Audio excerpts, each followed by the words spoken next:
It is the ultimate game day experience. Alabama at Georgia. The game is September the 27th. Final chance to sign up. Right now at OutKick.com, you have until September 12th to sign up. So, what, 9 days? 9 days. 9 days. Go register. Everything's taken care of. Game tickets, travel expenses, they're all included in this. Scan the QR code that you see on the screen or go to OutKick.com/sweepstakes, and you can enter to win OutKick's ultimate game day experience. Bama at Georgia. Trey Wallace joins us. Trey will likely be at that game. I say likely because, well, we'll see where Bama is by the end of this month. I say that with tongue-in-cheek after what we saw against Florida State. Trey, hope you're doing well, man, and hope you got McConaughey's number. Yeah, I'm doing good. It was all right weekend besides the offensive output, but that's because of those darn preseason expectations. And also, give me the approach to Matthew McConaughey. How you what was your go-to line about wanting the picture with him? And was he cool? And was he cool about it? And how early is he on the field? I would think he would be just there for kickoff. So I'm going to one of his events in September in Nashville. Okay. And so he was walking. One of Matthew McConaughey's events? Yeah, he's got a tour stop at the T-Pack to promote his book, but also at the same time they're doing a little concert thing as well. Yeah. Okay. Yeah. I didn't sign up for it. The girlfriend did. So he came onto the field probably 25 minutes before the game. Surrounded by 2 security guards and whatnot. And he was walking towards the sideline, shaking hands with everybody, throwing up the horns to the Ohio State student section and just talking mess. He sat there with Mac Brown and Jim Tressel. They were talking for a minute. And then he made his way to the Texas sideline. And I was kind of following him. I was all right, cool for social media and whatnot. And then he stopped and I was like, hey, man, I look forward to coming to your event in Nashville, blah, blah, blah, making small talk. Yeah. And he was like, oh, you're a football fan. And I was like, yeah, I'm a football fan. And his wife was standing there and whatnot. And then all of a sudden, we were just talking for about a minute, talking about the game coming up, Texas, Ohio State, blah, blah, blah. And then his wife was like, oh, y'all should get a picture together. And I'm like, okay, all right, here's my phone. You can have it. Nice. Take it. And she was so nice. She took 4 pictures. He stood there with me and he said, man, it was really nice to meet you. Look forward to seeing you in Nashville. I was like, okay, all right, my man. Thank you for the picture. It was fun.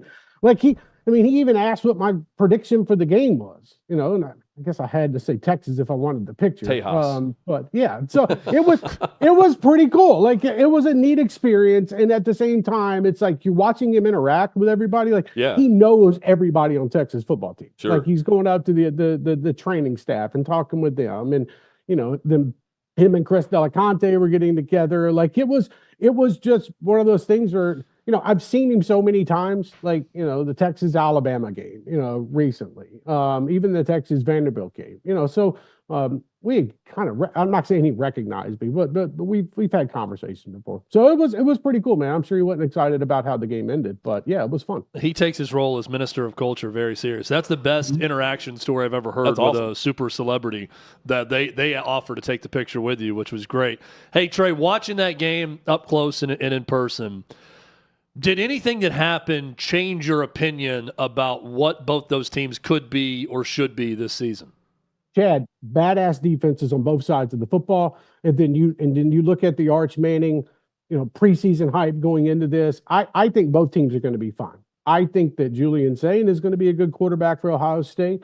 I think he'll cause trouble in the Big Ten. And at the same time, Arch Manning's going to continue to grow as a quarterback.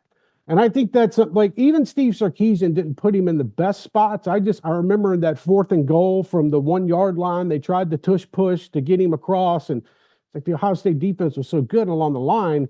Why are you trying that one? Why not hand it off or throw something to the end zone, get a little creative? No, Chad, I think Texas is going to be in the conversation when the first CFP rankings come out. Now, I will say this. I did predict Texas to have 3 losses on the season. So does that mean that they're still in the conversation? Yeah. I think at the same time, Ohio State, that defense, Chad, that was an ugly defense. They were dominating. That line of scrimmage, Matt Patricia had Arch Manning all sorts of confused in the pocket in the first half. And I think so you have to add is there jitters in the first game for Arch? And the same thing can be said for Julian Sayin. Absolutely. But the defensive sides were just so damn good. And I think that's what could help Texas out.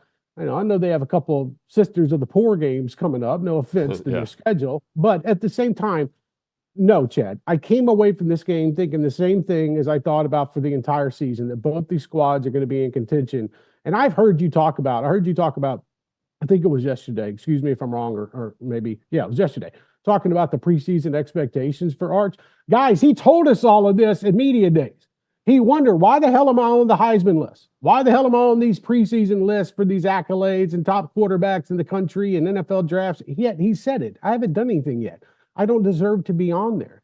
And so I think everybody just kind of needs to slow their roll a little bit with Arch and let the young man grow up as a quarterback in the SEC. That's my biggest takeaway from the Texas side.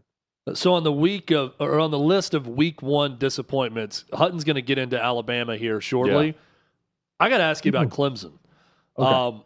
I'm big on Cade Klubnik being the Heisman Trophy winner. I'm big on that offense having these great receivers and doing great things throughout the season. And week 1 was not that for that Clemson offense. Credit LSU's defense, but how big of a win was that for Brian Kelly in week 1 to go on a road, beat a top 5 opponent?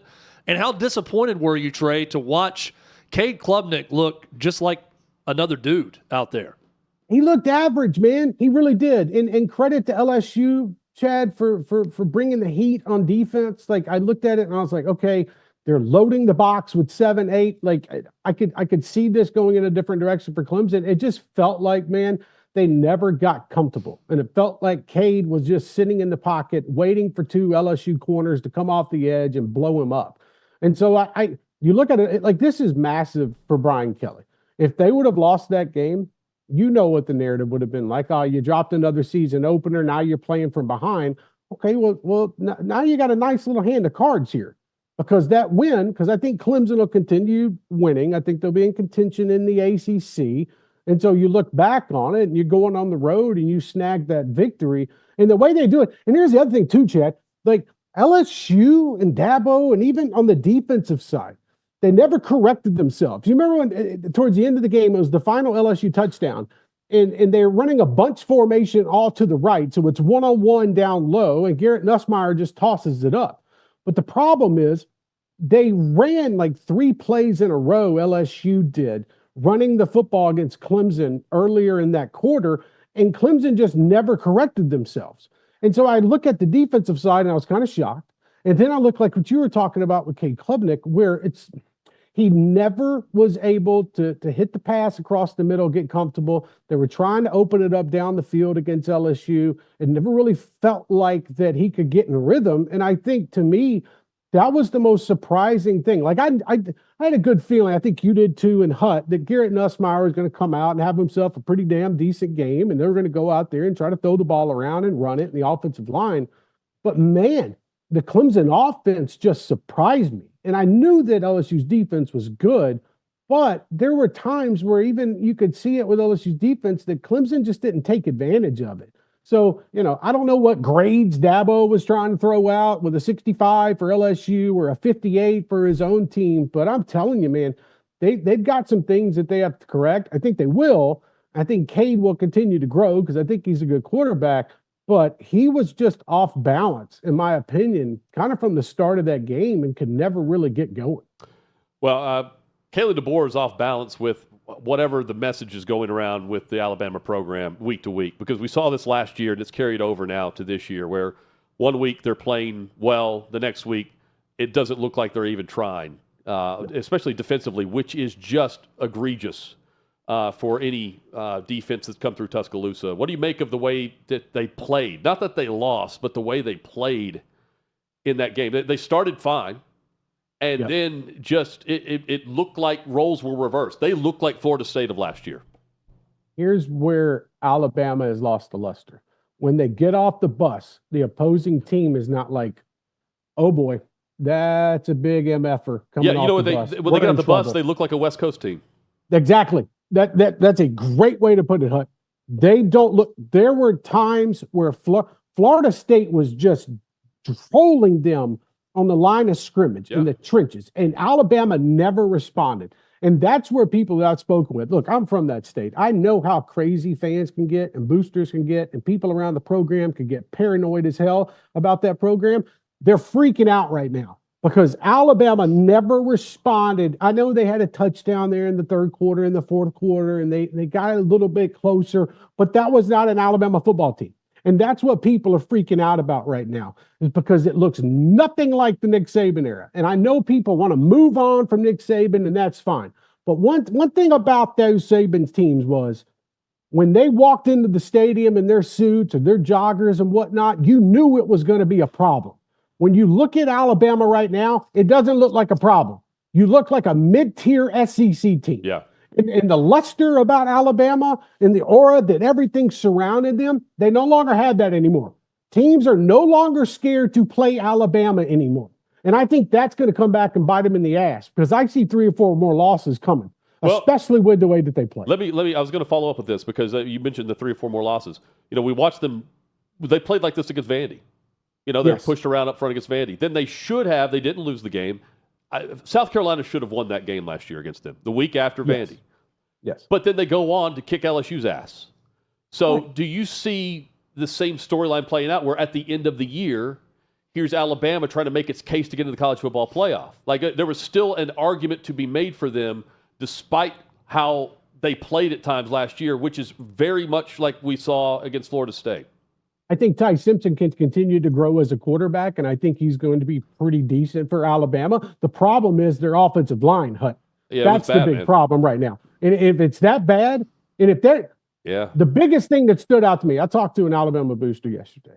If we're having to talk about effort in the first game of the year, and I broke down some film with Connor Stallions about this game. I know that's a random name out of nowhere, but I broke down some film with Connor Stallions about this game, and he was showing me plays where Alabama was just misaligned on defense. They weren't lined up for whatever Florida State was trying to run, and Castellanes was getting outside the pocket. And so I look at Alabama, and I think, okay, well, this should be a squad that's able to bounce back. Kalen DeBoer got Ryan Grubb to Tuscaloosa when he tried in his first year to come in and handle these things on offense.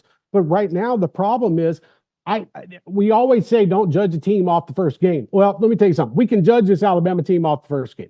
And I think at the end of the day, they have got so many different problems that can be fixed, by the way, but can they actually pull the team together and fix it? Like, we're not going to find out much against ULM or the Warhawks this weekend.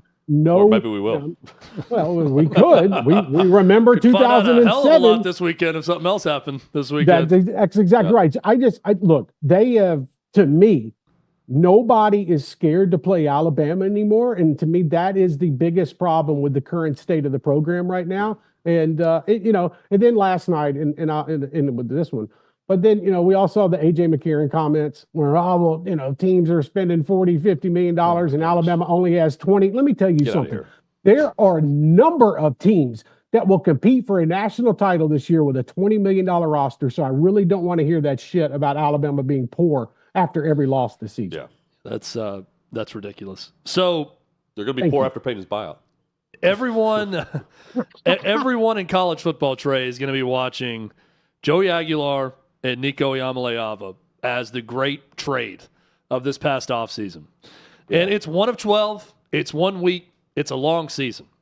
But boy, oh boy, does Nico not look like the biggest cautionary tale of the NIL era through 1 week. And Joey Aguilar, the guy who was cast aside by UCLA, looked pretty good in game 1 against Syracuse in that Tennessee offense. Chad, I'm sitting in the press box, okay? I'm sitting next to our guy, Blake Topmar, in Columbus, and I got the Tennessee game on my computer. I'm watching it while I'm watching Ohio State. And I see Joey hit that 70-yard bomb to Staley. I was like, wait a minute, what was that? Where'd that come from? Like, okay, he hit him in stride. Like, that was a badass pass. And then you look at some of the intermediate passes that he had. And then you look at the running game.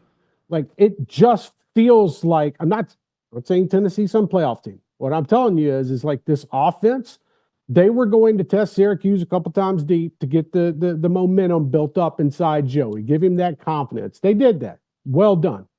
Then you look at whatever the hell that was with UCLA and Utah, and you look at Nico, If my dude can't complete a 5-yard pass, he's getting beat up in the pocket. Utah's coming. Utah's a good team, but come on. You should be able to do more with what you had. And all we heard about, this offseason, hell, it's only been 5 months, 6 months since Nico's actually been out there. But all you heard is, okay, this is going to be a better situation for him. He's going to be able to show out so he can go to the NFL draft, after the season's over and declare, and he's going to be this guy out at UCLA. Guys, no, that's not the case whatsoever. And by the way, this is a quarterback with experience. This is not an Arch Manning or a Julian Sayin where they're going to grow into their role as a quarterback in college football. We forget, maybe some do. Nico was on a playoff team last year, thanks a lot to the running game, by the way. But now they've got Nico's situation, like you said, should be a massive cautionary tale to listen to the folks that have your best interest at heart and not try to follow the money and not try to be that guy that runs the program just because you're paid the highest out of the locker room. And I think when we all look back on it, sure, it's a little bit laughable. And I'm not laughing at Nico. I'm laughing at the entire situation here because what his family put him through, because I'm not buying it all wanted to be closer to home. That's bullshit. It wasn't about him being closer to home. At the end of the day, I think we're going to be right. I'm going to be writing about this. His family moved to Knoxville with him. They were exactly there. His home was there. They had a house 15 minutes north of downtown Yeah. Knoxville and Powell. Like, stop with all that stuff. So, again, I turned that game off midway through the second quarter. And so I look, and by the way, they're about to get into Big Ten play. Like, you think Utah was nasty? Wait till you face some of these defenses in the Big Ten. I mean, what do you think Michigan or even Ohio State or Oregon, I could go on, would do to this team? So there's going to be comparisons all year long, and there's going to be a lot of hate watching from the state of Tennessee for UCLA games, and people are going to try to compare. I would say Tennessee fans, be happy with what you got out of Joey Aguilar, who 4 months ago, thinking he was going to be the UCLA starting quarterback, now he's performing pretty darn well in the first game against Syracuse. Trey, great work this past weekend, and I know you'll continue that for week 2, and we look forward to the coverage at OutKick. Guys, continue killing it. I appreciate you having me on. Have a great weekend, and we'll talk soon. Yeah, there's Trey Wallace, OutKick.com's senior college football reporter. On Fox 1, now you can stream your favorite live sports, so you can be there live for the biggest moments. Sports, live, DVR proof. No, I'm not recording the game. I'm watching it live. That means NFL Sundays, college football games, NASCAR, MLB postseason, and more. With Fox 1, you get it all live. Edge of your seat plays, jaw-dropping, high-octane moments, and the feeling like you're right there in the action. It's great to be able to flip it on and watch everything that matters to you. Fox 1, we live for live. Streaming now. More coming. Primary Complaint next.